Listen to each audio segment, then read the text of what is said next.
Before I begin, I just launched a new membership on Telegram called Glittering Flowers or Flowers, which is self-soothing for artists. It supports you with nervous system work in your creative flow. It will help you to feel self-trust and confidence in your creative expression, to sustain yourself energetically and financially with your art. And the key to that is your nervous system capacity. So I teach how to restore nervous system regulation. If you want to join, the information is below. So let's get into the video. It is early in the morning, hence the bad lighting. And I kind of like it, so I don't want to fix it because it's kind of like soft and fairy-like with the fairy lights.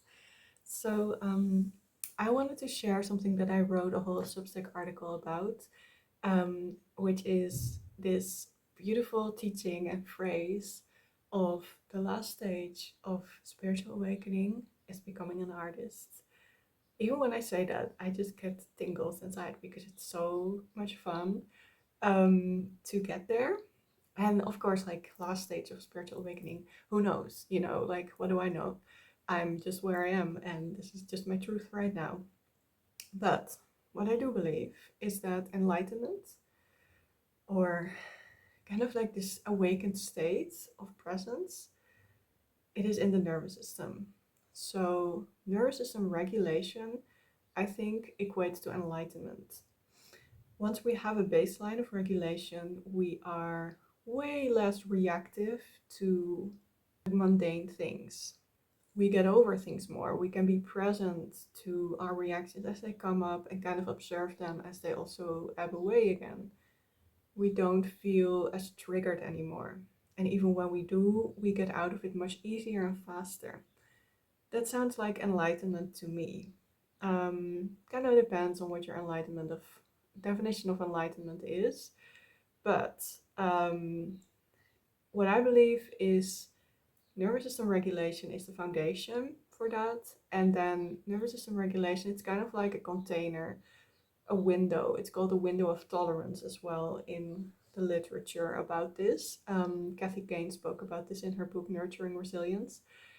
The window of tolerance is basically what we have capacity for to be present to still be able to be with the sensations and observe them.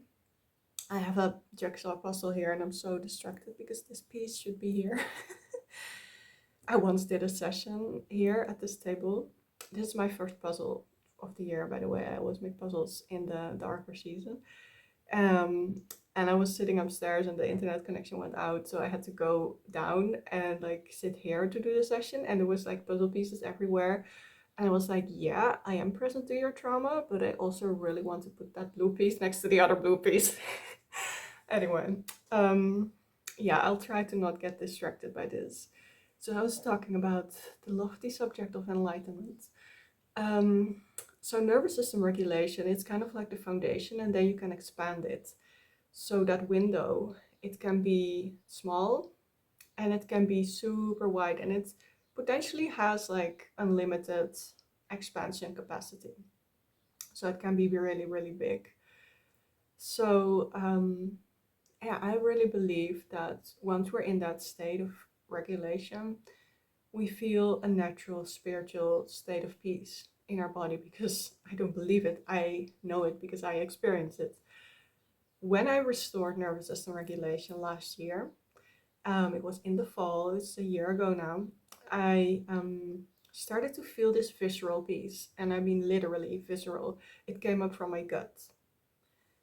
I had always had such kind of like a chaotic energy there, like turmoil, urgency, stress, and tension. Now my gut was suddenly kind of like, just like, it was this feeling of like, whoa. And I equate this to, on my Substack as well, in an article that is called What Regulation Feels Like When the Dog Finally Stops Barking.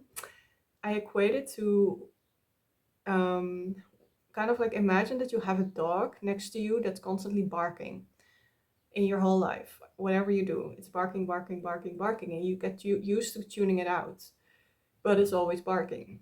And then suddenly the dog starts to quiet down, slowly, slowly, slowly, slowly, and then it quiets.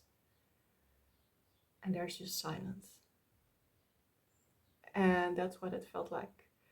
It started in my gut, and it was this like kind of like spacious, silent feeling that emerged.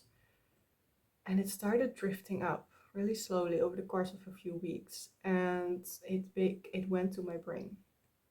And what it started to do, this is still blowing my mind. I'll see if I can describe it without getting lost. But my mind, my brain, started rewiring itself. And this is called neuroplasticity, which is the research that our brain can literally um, change itself until the moment we die. So no matter what is happening in our brain, it can still heal itself. We need nervous system regulation for that. And then it kind of does its own magic, and the autonomic nervous system is just working towards healing all the time. And once it gets the opportunity, meaning we get into a regulated state so that we can access the rest state, which is the low tone dorsal state. You can forget that term, but for the geeks, my brain started to delete things. And kind of the phrase that came to my mind was old thoughts deleted, trash empty. It was like you put things from your phone into the trash and then you empty the trash. There was no trash. It was just like bloop. It was just like gone. Not bloop. It wasn't. It wasn't like that. But it was more like I started noticing after a week or so, like, hey, I haven't meditated. I started noticing, hey, I haven't had these kinds of belief systems running through my head. I haven't thought about this subject for a while. I noticed that I stopped doing certain behavior. I noticed that, just like a frantic way of thinking had suddenly just quieted down. After a week or 3 weeks, or I don't know, hey, I haven't done yoga, I haven't meditated, I haven't obsessively channeled my guides, I haven't done light language, I haven't done color healing to my aura, I haven't rebalanced my chakras, I haven't, whatever I did. These were all the new age modalities that I used and that I spoke about on this channel as well, that I no longer resonate with as much. Like I still believe that they work, but what I noticed, once you have that regulation, your brain just becomes silent, which means that your mind becomes silent. So you don't need to meditate anymore. And I know this sounds really obnoxious, like, oh, she thinks she's above meditation. Well, isn't she in for like a rough awakening?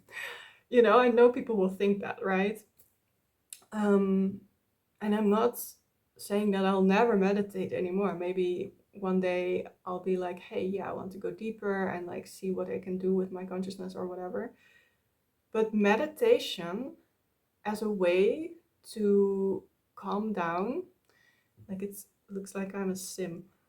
It's weird. Maybe I should sit here. Meditation as a way to, ooh, this is pretty, calm down all the time, like obsessively, compulsively, like I have to meditate or I won't feel calm today. That's a sign of nervous system dysregulation, actually. If you need all kinds of tools, if you need all kinds of practices in order to manage your stress and tension levels, you're not inherently regulated because you need to manage all of these symptoms, right? You need to manage your racing mind. You need to step out of it. You need to practice that. What I learned, and this is crazy, but I literally experienced it like from the inside out. The traffic that goes from our gut to our brain, it's a 1 to 9 ratio. So that means that for every one nerve fiber that goes down into the gut, there's 9 that go up into the brain. So that means there's a lot more traffic from the gut to the brain than vice versa. So the gut determines our mood. It's also where most of our serotonin is produced, which is our happiness hormone, right?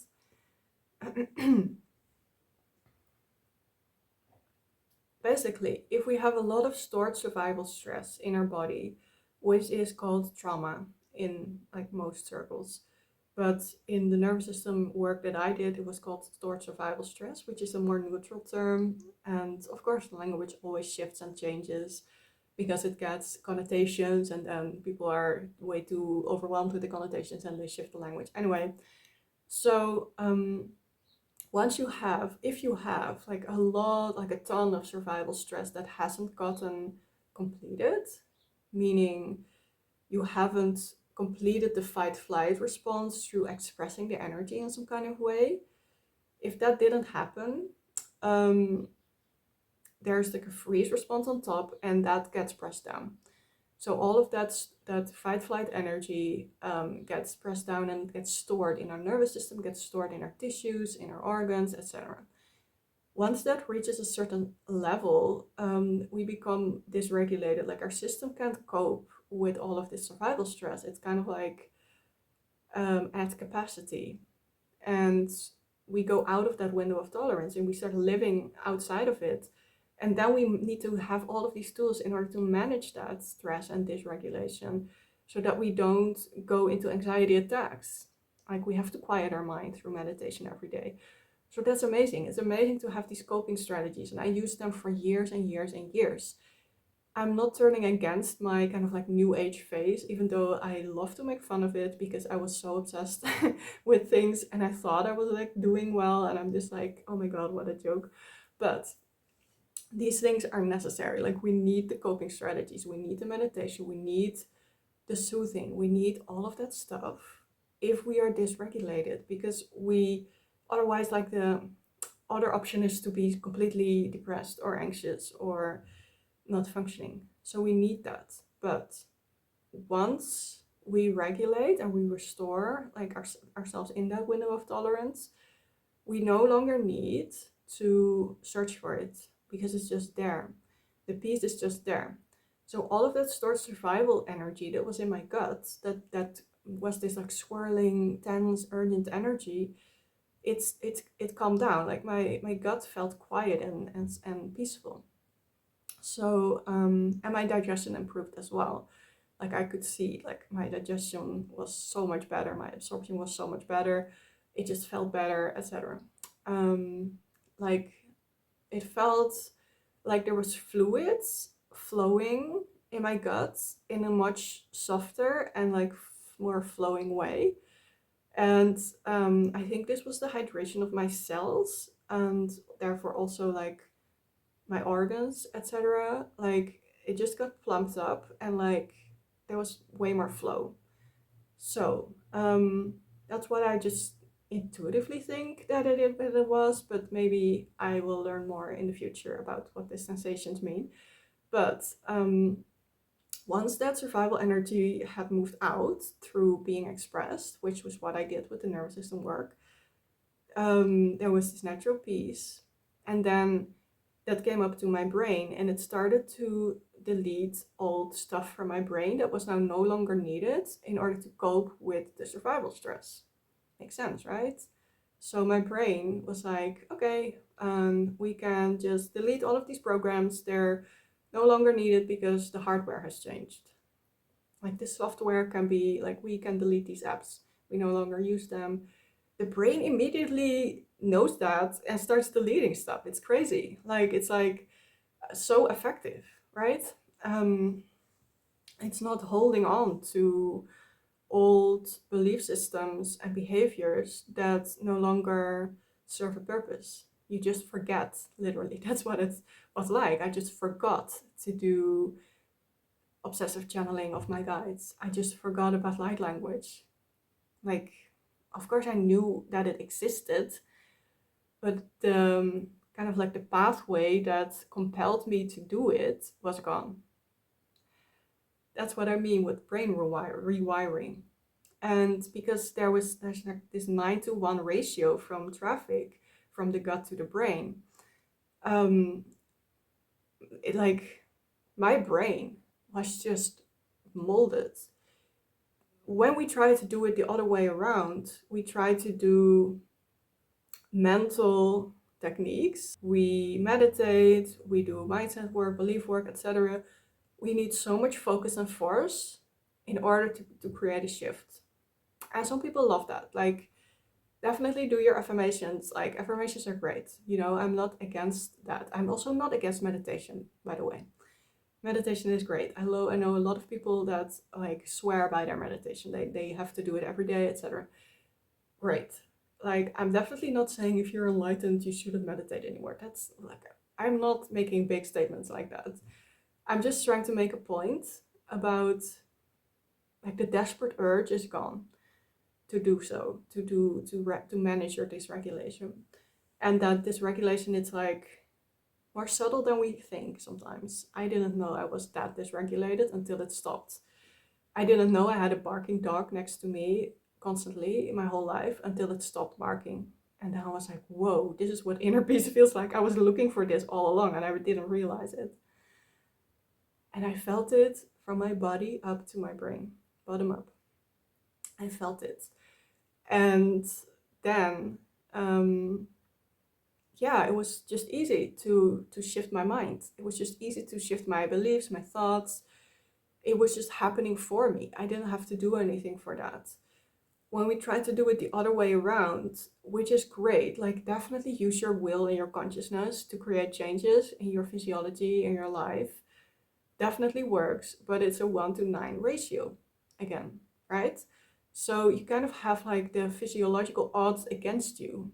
It's harder, but you can do it. But for me, what it felt like when I was looking for peace from this state, when I was still dysregulated, I always had to force it, and then I felt like a whiff of it, or like I could sustain it for maybe like 20 minutes, and then it was gone again, and I didn't know like, oh, I need to grab it again.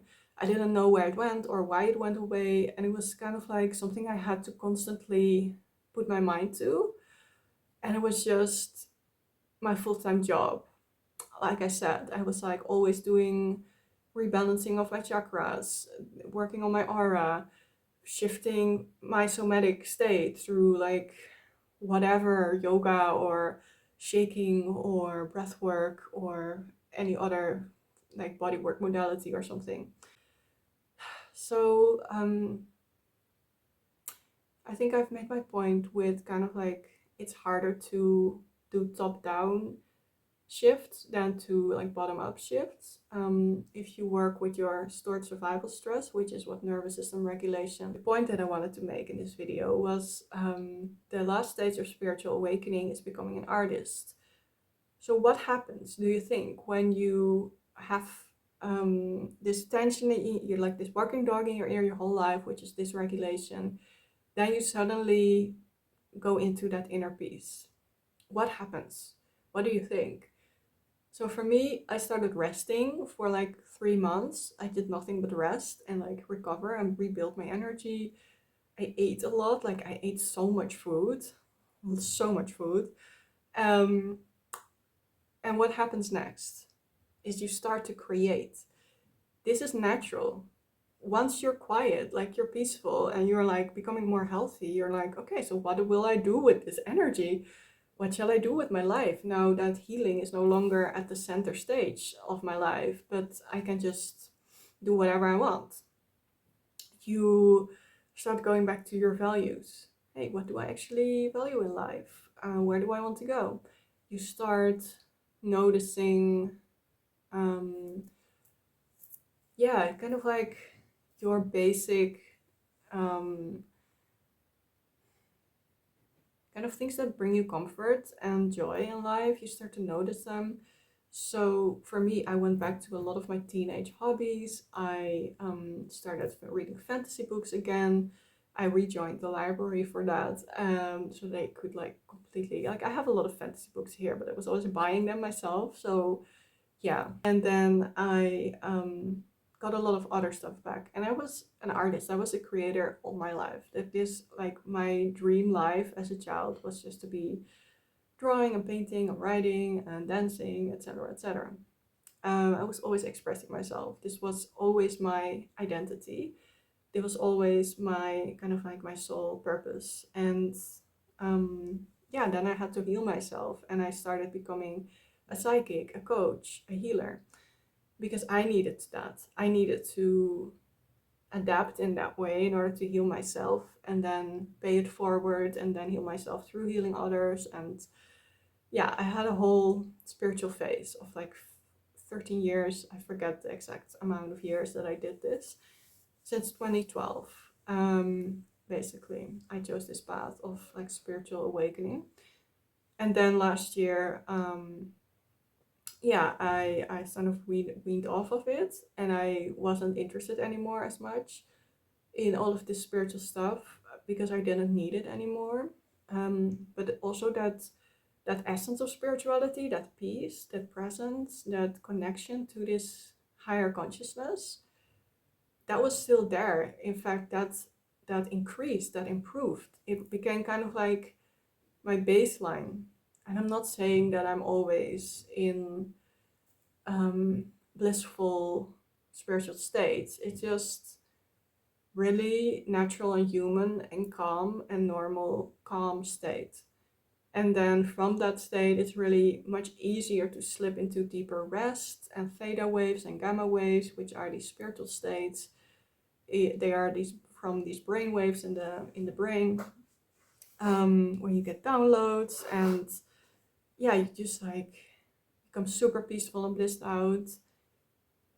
It's so much easier to reach that and to drop into deep rest. Once your nervous system is regulated, you no longer have to search for it. It's just like when you sit there, you go into it. So, yeah, what to do? What is there to do? Once you start asking yourself this question, you become a creator. Because now you start coming up with stuff. You start tapping into, hey, what do I like? What is my value? What seems like fun? What seems like, like gives me joy? And what do I love? And you start moving towards these things naturally. And you start creating your life. And this is what an artist is. Like, they create art out of their life. Like, their life becomes an artwork. They start maybe even expressing themselves artistically. And in my definition, a creator, yeah, it can just be somebody that lives a super, super creative life, even though they don't paint or make music or do any of these things. Like, you can be an artist if you're a thought leader, is what my manifestation teacher, Sammy Bryce, says. She's amazing, by the way. I'm learning a lot about the law of attraction because I can do that now too. Like, once your nervous system is regulated, you can actually start manifesting things. That was the key all along. And I'm gonna teach on this, by the way. I teach on this in my program, Glittering Flowers, which is a Telegram membership where I teach soothing, self-soothing to artists. So there's a lot of nervous system work and a lot of exercises, journaling exercises, and it's all to help you feel that peace and that baseline of peace in life. And this is a journey with your own nervous system that goes at your own pace, to get to that inner peaceful state so that you can start creating from not survival but from flow. I'm also really speaking to artists here. So people that have always had like an artistic streak and they love to paint or write or whatever medium you have. And you start to like really reawaken that in yourself.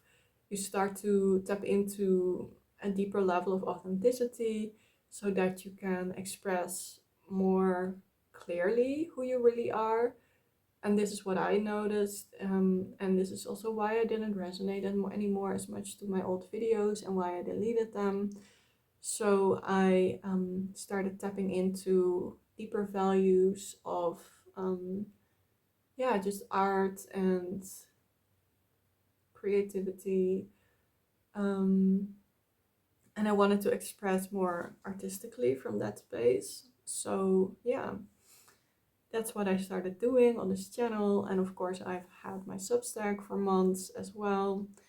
And yeah, it has just been an amazing journey of like reclaiming who I was as a teenager, as a child, before I got super dysregulated and ill in my 20s, and get all of these hobbies and interests and passions and obsessions back, start doing them, start expanding and again, and now I can finally actually do it. I'm a free adult, I can do whatever I want, and it's just amazing to be able to create from that inner peace. My nervous system is definitely like, there's so much to like explore and release still, you know, but yeah, I'm creating from this state of inner peace, and it makes all the difference. And this spiritual awakening, it's this regulated state. I truly believe that. I truly believe that once you're in that regulated state, you can only go deeper and deeper into spiritual bliss states, peace, and you know, all of these things that we associate with awakening, etc. You can really feel it so much more deeply, and it just gets deeper and deeper, and it's just easier and easier to expand into it. So from that space, you start to like fully create from your soul, which is just basically what your body wants to do, which is what you like to do, which is what your guilty pleasures are. Um, and yeah, you start creating. So if you want to create from inner peace and soothing, I teach this. I teach how to regulate your nervous system in my course, Glittering Flowers, or membership it is, of 2 months, and it has started this week. But you can have access for longer, and you can catch up in your own pace, because this is really important with nervous system work, to go at your own pace, to titrate, and basically do little bits at a time is what that means. So yeah, it's a really spacious container, and I really hold that vision of like everybody that joins and that is in it, um, to live and create from that state of inner peace, to feel confident and to trust themselves from in their own inner guidance, in their creative impulses, and they can yeah, just like consistently start flowing and building their life from their creativity, including making money with art. And you know how to get back up when you are in self doubt. You don't go into survival states anymore with your creativity. Or even if you do, like we all have patterns around that, right? But even if you do, it's you can recognize it, you know how to get out of it, and you can just keep flowing. You naturally move between rest and flow. It's not overworking, but part of that flow is resting. Um, so if you resonate with that, if you crave that, if you just want to really take your creativity to the next level, and I'm not teaching you what to create, like I'm just teaching you how to support yourself in creating. So you're at the steering wheel, like I believe your inner wellspring, your inner being, your inner voice, your soul, your higher self, your source, however you want to call that, it knows what to do, it knows how to improve. You don't need a teacher in your creative expression. You'll naturally improve yourself, and then, yeah, you are kind of like self guided. So that's the approach that I take in this creative course. And it's all about the nervous system. It's key to manifest, it's key to regulation, and to spiritual states, and to creating from your full self. And it's just like really, really fun to do and to be in this state. So follow the link below for more information, and you can just join if you feel called immediately. I'd love to welcome you there, and yeah, help you support your own creative flow. Thank you for watching. I'd love to know your thoughts if you've experienced this, or if you have like stories that are similar to mine, or yeah, kind of like, yeah, anything that resonates with this. Um, Thanks for watching and have a beautiful day.